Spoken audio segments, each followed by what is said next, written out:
So hello मेरे प्यारे बच्चों, welcome back to Educate. I hope आप सब अच्छे से पढ़ाई कर रहे होंगे। आज के स्टडी हम लोग करने वाले हैं बोर्ड के लिहाज से one of the most important chapter chemistry का, which is metal and non metal. 15 minute में रैपिड रिवीजन हो जाएगा तुम्हारा, इन तक बने रहना। लास्ट में जाएंगे बोर्ड के one of the most expected questions जो आ सकते हैं, जो कई बार आए हैं, और 1 पेज नोट्स तुमको लेके जाना। तो चलो स्टार्ट करते हैं वीडियो को। मेटल होता क्या है? अपने आसपास तुम जितनी भी चीजें देख रहे हो, सबसे पहले वो है या तो कंपाउंड या तो एलिमेंट या तो मिक्सचर। बेसिकली कंपाउंड, मिक्सचर और एलिमेंट के 3 पार्ट में क्लासिफाई होते हैं। Metal, non metal, metalloids. Metal होते क्या हैं? जो हीट एंड इलेक्ट्रिसिटी कंडक्ट कराते हैं, good conductors. Example for iron, copper, aluminium. Non metal क्या होते हैं? पुअर कंडक्टर होते हैं, जनरली डल होते हैं इन नेचर। फॉर एग्जांपल जो सांस ले लो, सांस छोड़ो, oxygen, sulphur, carbon. Physical properties of metal क्या है बेटा? शाइनी होते हैं, मेलेबल होते हैं, पतली शीट में कन्वर्ट कर सकते हो, डक्टाइल होते हैं, पतली वायर में कन्वर्ट कर सकते हो, सोनरस होते हैं, उनकी आवाज निकलती है। एक्सेप्शन यहाँ पे क्या है बेटा? मरकरी और सोडियम। मरकरी लिक्विड होता है, सोडियम सॉफ्ट मेटल होता है, मरकरी लिक्विड मेटल होता है। इसलिए ये ना तो शाइनी होता है, ना तो इसमें मेलेबिलिटी होती है, ना तो इसमें डक्टिलिटी होती है, और ना ये सोनरस होते हैं। ठीक है, अब जो नॉन मेटल पे, नॉन मेटल बेसिकली डल होता है, ब्रिटल होता है, नॉन सोनरस, वाइस वर्सा, सब उल्टा मेटल का होता है। इसमें डल होता है, ब्रिटल होता है, नॉन सोनरस, इसमें ना कोई डक्टिलिटी होती है, ना कोई मेलेबिलिटी होती है, सॉफ्ट इन नेचर होते हैं, और इनमें कोई सोनैलिटी भी नहीं होती है, कोई आवाज नहीं निकलती। यहाँ पे एक्सेप्शन क्या है बेटा? Graphite. Graphite is good conductor of electricity, इसलिए ग्रेफाइट यहाँ पे क्या है? एक्सेप्शन है। केमिकल प्रॉपर्टीज पे आ जाओ। अगर मेटल का ऑक्सीजन से रिएक्शन करोगे तो क्या देगा? Metal oxide which is basic in nature. Non metal का ऑक्सीजन से रिएक्ट करोगे तो non metal oxide which is acidic in nature. Water से रिएक्ट करोगे तो सोडियम और पोटेशियम बेसिकली जैसा वाटर होगा वैसे रिएक्शंस मिलेंगे आपको। ठीक है, जैसे सोडियम और पोटेशियम वॉलेंटली रिएक्ट करता है, आयरन सिर्फ स्टीम के साथ रिएक्ट करता है, मैग्नीशियम सिर्फ गर्म पानी के साथ रिएक्ट करता है। ठीक है, तुम्हारी बुक में दिया हुआ है एनसीईआरटी में, तो वो देख लेना, तुम्हें इसका पूरा चार्ट दिया हुआ है। अब अगर एसिड के साथ मेटल का रिएक्ट करोगे तो क्या देगा? Salt plus H2।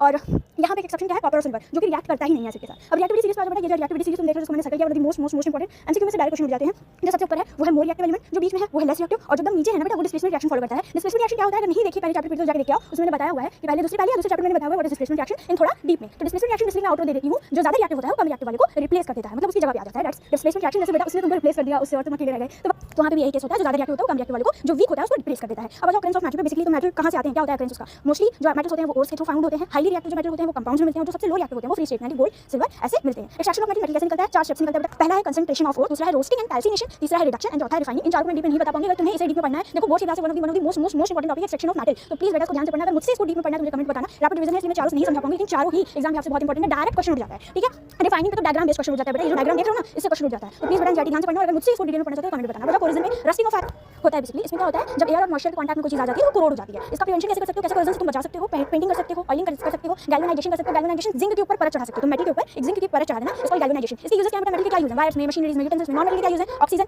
ले रहे हो, छोड़ रहे हो, कार्बन डाइऑक्साइड, तो क्या है ये सब? नॉन मेटल है। अब अलॉय पे मिक्सचर ऑफ मेटल, मेटल का मिक्सचर होता है alloy, stronger than pure metal, pure metal से ज्यादा स्ट्रांग होता है। For example brass and steel, घर में स्टील बटी होगी ना, अलॉय से बनी, मिक्सचर ऑफ मेटल्स है। अब स्पेशल कार्बन फॉर्म, कुछ स्पेशल कार्बन फॉर्म एमसीक्यू के बिहाफ से बहुत ज्यादा इंपॉर्टेंट है। डायमंड हार्डेस्ट होता है, नॉन कंडक्टर होता है। बेसिकली ये एक एक्सेप्शन भी है कि इलेक्ट्रिसिटी कंडक्ट नहीं करता है, लेकिन इसका बॉइलिंग पॉइंट और हीटिंग पॉइंट बहुत ज्यादा होता है डायमंड का, तो एक एक्सेप्शन भी होता है। और ग्रेफाइट का मैंने एक्सेप्शन बताया था तुम्हें, नॉन मेटल में ये सॉफ्ट होता है और गुड कंडक्टर ऑफ इलेक्ट्रिसिटी होता है। तो डायमंड का तो बेटा नॉट गुड कंडक्टर, और ग्रेफाइट क्या होता है? गुड कंडक्टर होता है। डायमंड हार्ड होता है, ग्रेफाइट सॉफ्ट होता है।